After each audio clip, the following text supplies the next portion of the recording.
अयोध्येतील राम मंदिर प्राण प्रतिष्ठापना उत्सव सोहळ्यानिमित्त राज्यात 22 जानेवारीला सार्वजनिक सुट्टी जाहीर।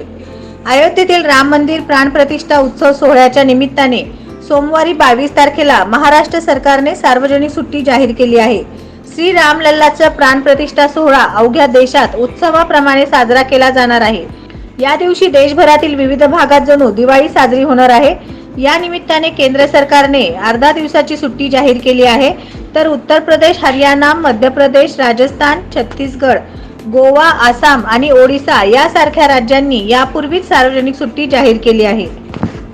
नवनवीन बातम्या पाहण्यासाठी SB न्यूज चॅनलला लाईक करा, शेअर करा, सबस्क्राइब करा।